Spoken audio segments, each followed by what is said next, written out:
90% लोगों को सही से पता ही नहीं होता है कि लेखपाल क्या क्या काम करते हैं और लेखपाल प्रशासन का कितना महत्वपूर्ण कर्मचारी है। लेखपाल को ज्यादातर लोग तब याद करते हैं जब उन्हें सूखा, अतिवृष्टि या ओलावृष्टि से फसल नष्ट होने पर मुआवजा लेना हो या फिर परिवार में किसी व्यक्ति की मृत्यु होने पर जमीन की विरासत करवानी हो। लेकिन आज इस वीडियो में आप जानने वाले हैं कि कैसे सीमित संसाधनों और अल्प वेतन के बावजूद भी लेखपाल जनता के लिए क्या क्या काम करते हैं और क्यों लेखपाल प्रशासन का सबसे महत्वपूर्ण कर्मचारी है। इस वीडियो को देखने के बाद सरकार द्वारा किसानों के हित में किए जा रहे तमाम कार्यों और चलाई जा रही योजनाओं के बारे में जानकर उनका लाभ आप लेखपाल के माध्यम से उठा सकते हैं। तो चलिए शुरू करते हैं। सबसे पहले जानिए कि लेखपाल क्या क्या काम करते हैं।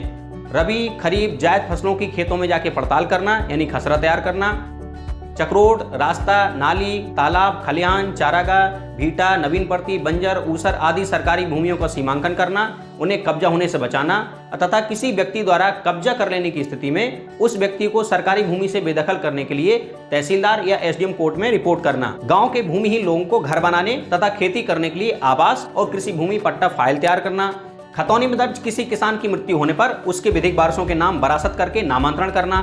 खतौनी में दर्ज किसान के नाम उसके पिता या पति के नाम या उसके पते में किसी प्रकार की गलती या त्रुटि होने पर उसे संशोधित करके सही करना, खतौनी में दर्ज खातेदारों के मध्य भूमि के अंश का निर्धारण करना तथा गलत अंश दर्ज होने की स्थिति में उसे सहमति के आधार पर सही करना, तहसील दिवस और थाना दिवस में शामिल होना और जमीन के विवाद से संबंधित आए हुए प्रार्थना पत्रों की गांव में जाके जांच करना और उन पर रिपोर्ट लगाना, स्वामित्व योजना के अंतर्गत आबादी सर्वेक्षण करके घरौनी तैयार करना, अतिवृष्टि, ओलावृष्टि, सूखा, आगजनी आदि आपदाओं में किसानों की फसल नष्ट होने की स्थिति में किसानों को मुआवजा दिलवाना, प्राकृतिक आपदाओं जैसे आंधी, तूफान, बिजली, बाढ़, भूस्खलन, आगजनी, पानी में डूबने या अन्य किसी प्रकार की प्राकृतिक आपदाओं में जनहानि या पशु हानि होने पर क्षतिपूर्ति और मुआवजा दिलवाना,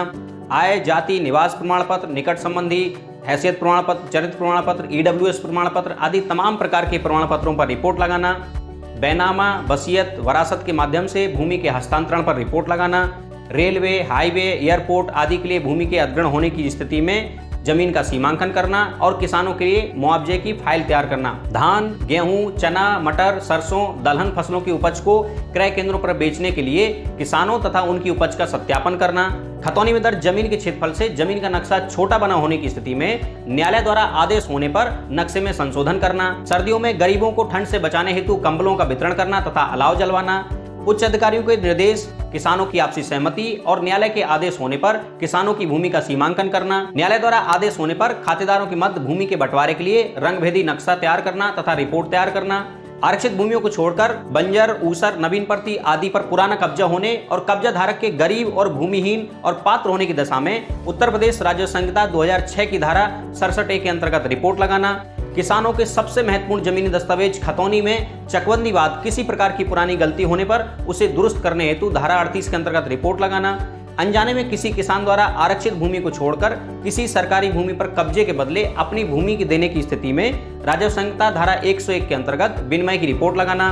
किसानों की असंक्रमणी भूमि को संक्रमणी भूमि में परिवर्तन हेतु रिपोर्ट लगाना, धारा 98 के अंतर्गत अनुसूचित जाति के व्यक्ति द्वारा अनुसूचित जाति से भिन्न व्यक्ति के पक्ष में अपनी भूमि के विक्रय की अनुमति के लिए प्रस्तुत प्रार्थना पत्रों पर रिपोर्ट लगाना, कृषि भूमि को व्यावसायिक, औद्योगिक तथा आवासीय प्रयोजन में परिवर्तन हेतु धारा 80 के अंतर्गत रिपोर्ट लगाना, किसी किसान के साथ दुर्घटना होने पर मुख्यमंत्री कृषक दुर्घटना कल्याण योजना के अंतर्गत रिपोर्ट तैयार करना, लोकसभा और विधानसभा चुनाव के दौरान मतदाता सूची की प्रतियां तथा ईवीएम को तैयार करना, ईवीएम तथा निर्वाचन से संबंधित सामग्री को चुनाव कार्मिकों को वितरण करवाना तथा चुनाव की समाप्ति पर उन्हें सुरक्षित रूप से जमा करवाकर स्ट्रांग रूम में रखवाना,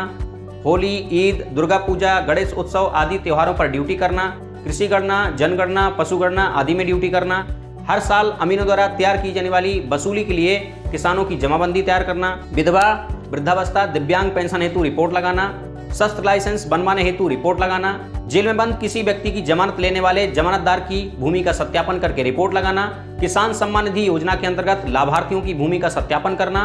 किसानों की फार्मर रजिस्ट्री यानी किसान आईडी बनाना, उच्च अधिकारियों द्वारा की जाने वाली मीटिंग में शामिल होना तथा मीटिंग और व्हाट्सएप पर प्राप्त विभिन्न शासकीय कार्यों के संबंध में जारी दिशा निर्देशों का अनुपालन करना। इसके साथ ही साथ सरकार द्वारा किसानों के हित में चलाई जा रही तमाम योजनाओं के प्रचार प्रसार और उन योजनाओं का लाभ किसानों तक पहुंचाने में लेखपालों की अहम भूमिका होती है।